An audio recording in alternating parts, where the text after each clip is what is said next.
Welcome to the vlog. It's a weekend vlog and I have felt like so close to a book slump. Like, here is the cliff of book slump. I'm here looking down, ready to go down there.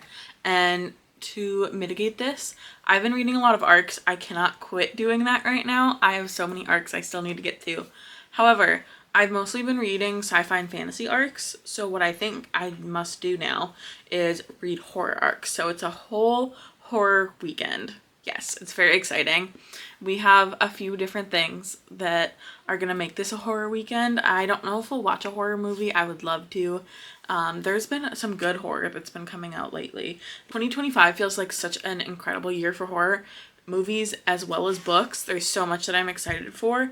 And also, Portland is getting its first horror indie bookstore. I'm so excited. There's already a couple romance bookstores and there's a sci-fi fantasy bookstore that also has horror books, and obviously all of like the general indie bookstores here, which there are so many. Portland is so chock full of indie bookstores and we love to see it, but there isn't a horror one, and it's actually a horror multimedia store. So they have VHS, DVD, and books, and also dark romance books. I'm so excited to go. Mick, I think, is the owner's name, and she is so cool. She's on TikTok and I think we're mutuals at this point, and I'm very excited to go. I don't need to be buying any books, but I think there's a couple that I have read that I would love to have on my shelves, and I will probably be picking up something new because that's just how it goes. I'm just so excited, but we're also going to be reading horror arcs. I'm planning on reading The Cut by CJ Dotson. I've never read anything, but the cover does give me like a negative visceral reaction. And then there's Senseless by Ronald Malfi. I've not read anything by Ronald Malfi yet, but I've heard good things. And controversial opinion, I do really like this cover. Does it look kind of like from 2006? Yes, and I still love it. We also have Bat Eater and Other Names for Corzang. I've heard so many good things about this. I've heard nothing but good things about it, and I'm very excited. I know it's already gotten its UK release, and if I do end up loving this, I will be getting the UK cover because I love the UK cover. And I have the audiobook for that as well as the last one. So I have like early audiobook copies. And I'm also getting to Blood on Her Tongue by Johanna Van Veen. I haven't read anything from this author before, but I know she had a book last year that I was interested in. I can't remember what the name's called, so I'm going to make Editing Madison put it right here. But I love the cover of this one, and I'm very interested in the concept as well. I feel like we're getting a lot of like Victorian horror lately, or maybe I just haven't been paying attention until right now. And yeah, I'm just excited for a very horror weekend, and we're going to be starting with The Cut by CJ Dotson. I'm just going to talk about this right now because I'm going to start it right now. This is about a woman on the run from her abusive ex, and she's with her child and she's just trying to make it. And then I think supernatural things start happening. I don't love to totally know what a horror book is about before I go into it, because I think synopses and like trailers nowadays give away way too much and spoil it for me. So I know that I like the cover, and I know that I like women writing horror, and I'm okay with the concept, so we shall try it. And I have the audiobook, so it should go fairly quickly. I think the audiobook's only 10 hours long, so I should be able to do that in like 5 or less. Probably won't finish it tonight, but tomorrow for sure. And like, will I read 5 books this weekend? Probably not. It tends to go so much faster for me than fantasy does, so I'm hopeful that we'll get to at least 3 of them. And I will update you when I have thoughts about The Cut. Good morning. We are about to go to the farmer's market. We meaning you and I. And then we're going to go to the horror store book opening. I'm so excited. I started The Cut last night and I'm like 30% in. And I just wish it would like pick up, you know? And I don't know if I just need my horror to happen immediately. But it's about a woman running from her abusive ex with her kid, and she's living in a hotel that she's working at, and the weird things are happening at the hotel. It's definitely like fishy, weird things. Like the bathrooms are scary, and she hears like sloshing outside of their room. And she's just like doing her best. She genuinely is doing her best, but I'm just like not that invested in her doing her best. And it's not very scary yet. Like, she's definitely looking over her shoulder a lot, and there's been like a couple stressful moments, and it feels like it's setting up so no one believes her again. And it's just not my favorite kind of horror story, but I will try and finish it. I think the audiobook is fine. I don't have any problems with the audiobook so far. The narrator has had to do the 3-year-old's voice, and it's fine. It's totally fine.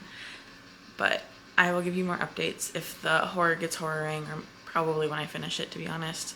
I only have a couple more hours left for today to listen to. But yeah, it should be a very fun day. I also never wear this because it feels like very, you know, but I got it from Spirit Halloween. But it can be an all the time bag, and I wanted to see if it would fit my Kindle, because Ghostface is kind of skinny, you know. Wow, it's definitely like stretching it out, but it's fine. I don't think anybody actually cares, but that's my update. I also made my hot coffee at home because I'm brave. We'll probably be getting one out today, but.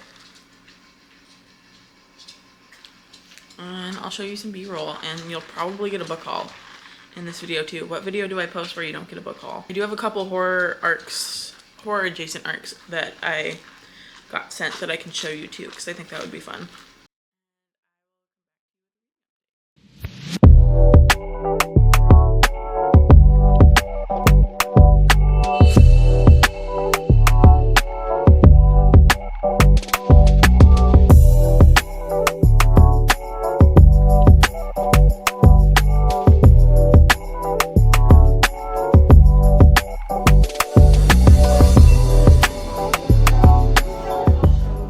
I'm back from the horror bookstore opening, and yeah, I have a book haul. Of course I do. Start with things that I've already read and just wanted a copy of. There's Fantastic Land by Mike Bakovin. This is about a group of people who get stuck in like this Disney World-esque type of amusement park, and Lord of the Flies basically happens, but adults.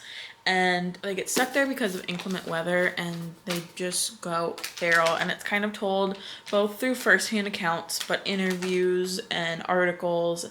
And I just really liked it. I hadn't heard of it before. I think Books and Lala ended up picking it for something, and I loved it. And we have Mapping the Interior, and this is a novella by Stephen Graham Jones, kind of like haunted house-esque. And I really want to get this before they redo the cover, because I like this cover better. And then obviously there's Nat Cassidy, The Nestlings. This is my first Nat Cassidy, and I listened to it on an audiobook, and I never had gotten a copy, and I really wanted to. I love Nat Cassidy, so I'm excited to have this. And then we have Wake Up and Open Your Eyes by Clay McLeod Chapman. I got an ALC of this from Libro FM, and it's kind of what happens when right-wing conservative media just like overtakes your brain. And it's really timely, and I really liked it. It was my first Clay McLeod Chapman too, and I thought it was really good. I do think that this cover eats for sure.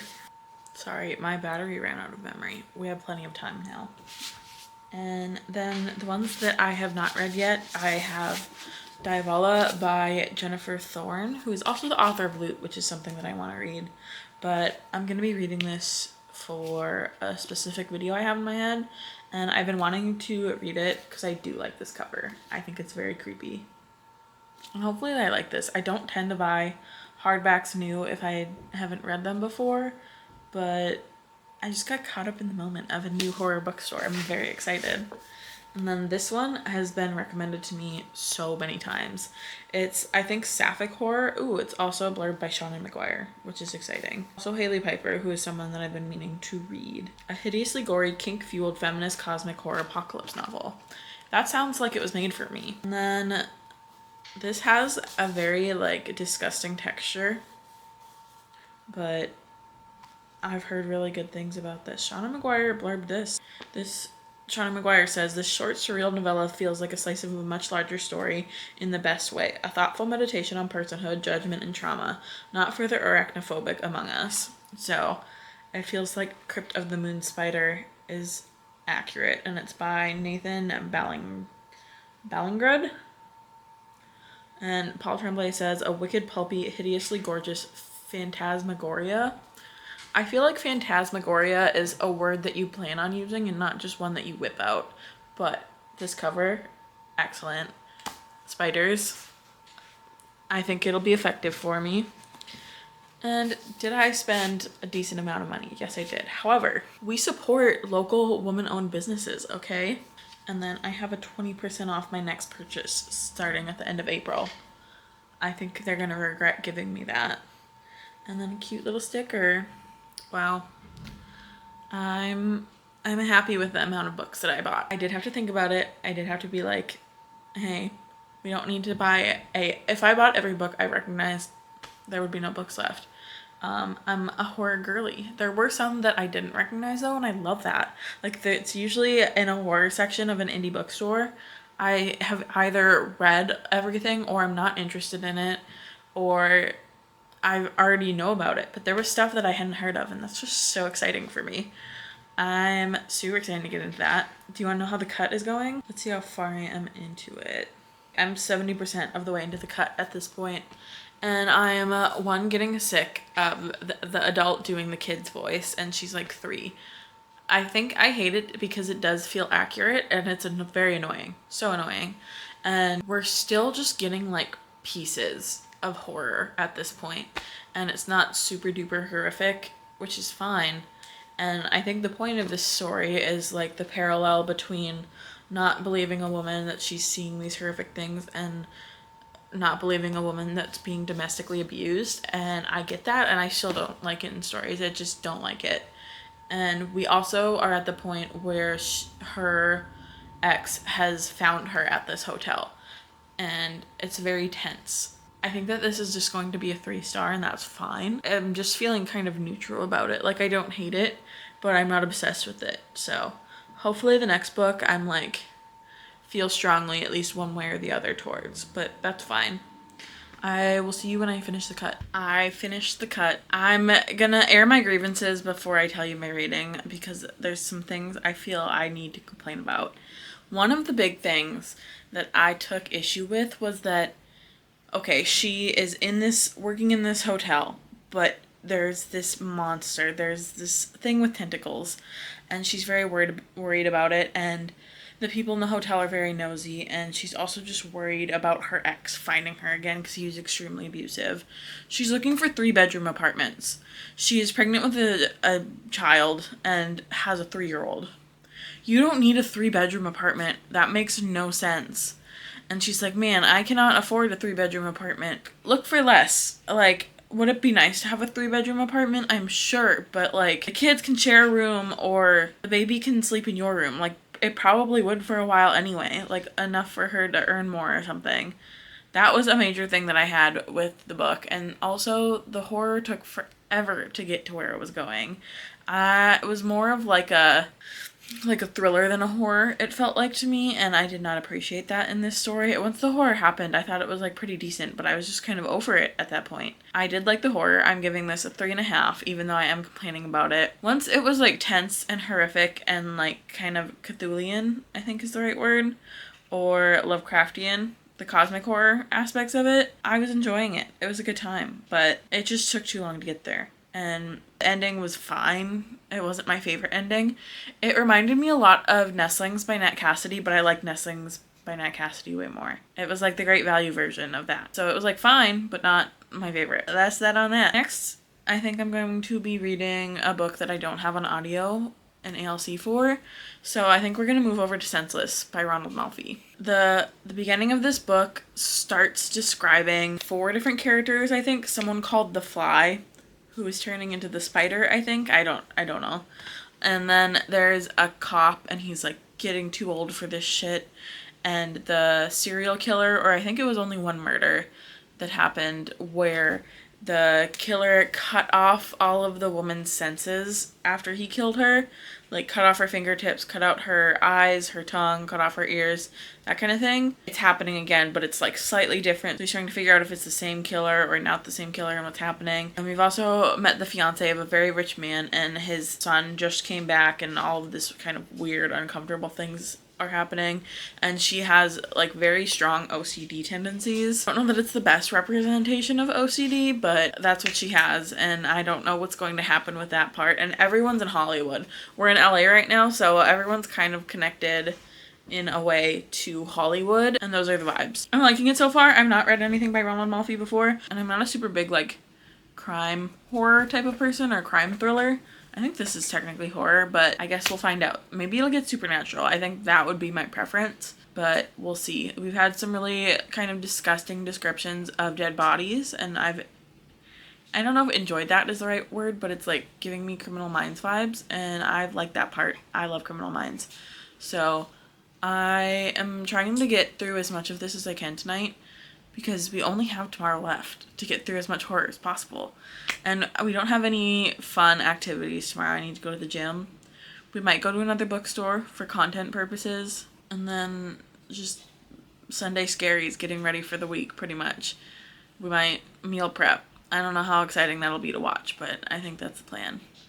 And I will update you when I have more thoughts on Senseless. I just got done in the gym. It was fine. I did legs, but I think I hurt my hamstring again. It's just like not doing very good. I think that I need to stretch better, but I hate stretching. So that's the goal for this week in the gym, is to not hurt myself and fuck up my body again. But I did start listening to Bat Eater and Other Names for Corazing by Kylie Lee Baker, and I'm loving it. The writing is really good, and it's weird and creepy. We're following Cora, and she's a crime scene investigator in like the age of COVID, like 2020, and in New York, and people are being racist to her, obviously. And she has also just lost her sister after someone called her a bat eater and pushed her onto the subway train tracks right in front of a train. And she's dealing with not knowing what's real and what's not, and she has a lot of like OCD tendencies and is just not doing well overall and just trying to like figure it out. And her family is like not super into helping her. Like her dad moved back to China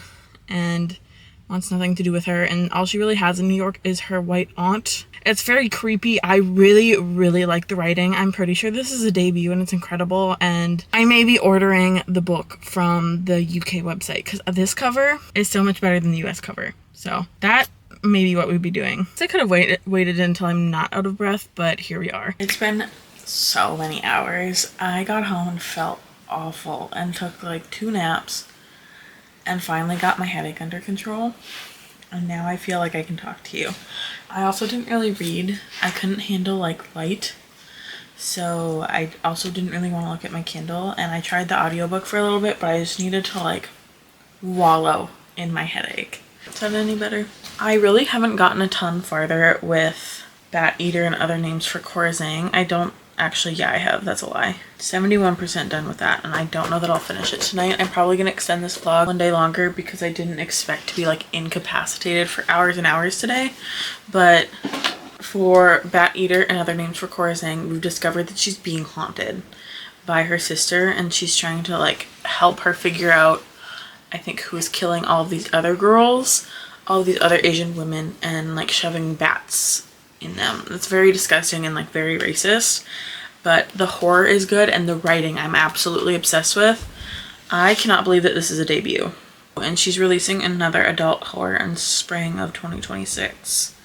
I will absolutely be checking that out. The rest of her stuff does not look like horror, but it's super good. I will be getting a copy from the UK. I'm excited about that. As long as it sticks to ending. I guess it could absolutely flub in the last 30%, but that's not really the vibes that I'm getting.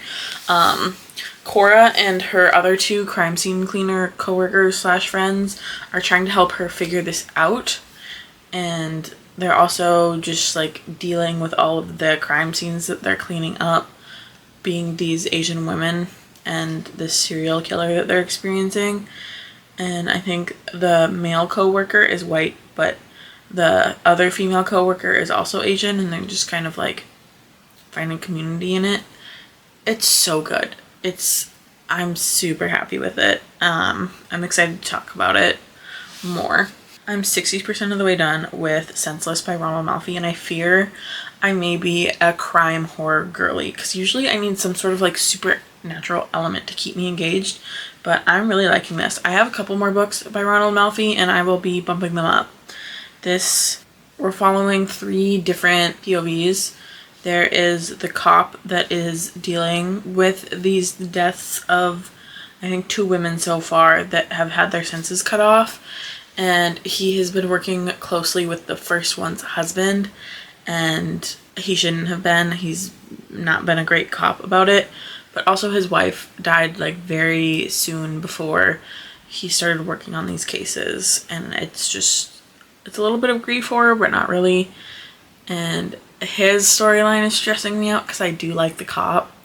And then we're following a young woman writer who married like an older rich man in like the business, the movie business, and his son has come home recently, his adult son, and he's like very off-putting, very like just like a threatening aura, and she's dealing with that. And she also has these OCD tendencies, and she thinks that the son may be responsible for these murders for a variety of reasons, but the son is like, actually could have been my dad. So she's just trying to figure out who to believe and what she should do in that situation. She like very much does not feel safe, and I would not either. And then we're also following a man that calls himself the Fly. He's very like serial killer vibes. His mom is weird and abusive, and he loses track of time and is not always taking his meds, and has had like weird childhood experiences, and he's become very obsessed with this woman. But this woman is also just weird, and I think she also may be a murderer. I'm not super sure what's going on, and I'm interested to see how it connects. We've had our very first connection. The writer woman has called the cop. She found pictures of one of the bodies that this man is investigating. So we've had our first like crossover. I am gonna need all of the storylines to like converge, because that's what's going to like kick things up a notch and get really interesting. And I'm just always excited for when that happens. And I guess I'll get back to reading. I'm really hoping to finish one of the books that I'm in the middle of tonight, and then maybe actually get through Blood on Her Tongue tomorrow and finish up this vlog. I don't know when it's gonna go up, because I also need to make my TBR for April. Being a YouTube girly is probably the hardest job in the whole world.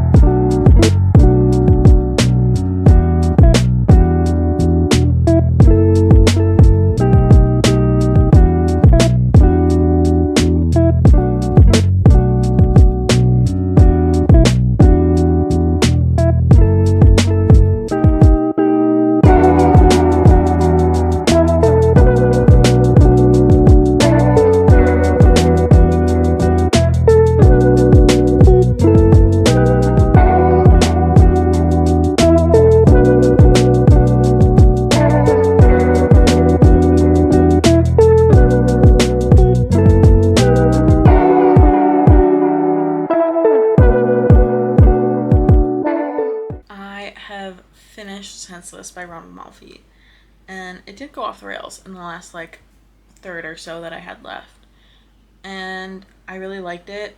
It got super weird, super dark, and it was a little bit ambiguous by the time it finished, and I really liked that too. I don't always love an ambiguous ending, but I think it really worked here. I thought that this was perfect. I was a little nervous too, because it's like 480 pages for a horror book, and especially since there's not like any world building with the supernatural aspect. It's set in our world. I think that it's pretty much not supernatural. I'm not 100% sure though. I'm not 100% clear on that. I liked it. I'm giving this 4 stars. I thought it was solid. I'm so bad at vlogging. I need to get better. I also finished Bat Eater and Other Names for Corazang. Oh my god. It was tumultuous, dude. I was crying. It was so good. I should have tried to get my reaction for the end of it, because I knew it was going to be good. This I'm giving a 4.5 star. It was so stellar, dude. It got gory when I wanted it to get gory. It was very emotional. I was 100% cheering Cora on. I think that she had really great character development in this book. And again, I think I've said it every time that I've updated you, but I love the writing. So excellent. I'm so excited that I got to read this. And yeah, I will be ordering the UK edition from Blackwell's. Thank you so much for being here. Sorry this vlog was not great. I'm hoping not to get a killer headache in the middle of the next one. You'll probably see my April TBR next, but after that it'll probably be some kind of like reading as many arcs as I can before April, because I have so many still to get to, which is my fault. And if you made it this far, leave me a bat emoji, and I will see you next time. Bye!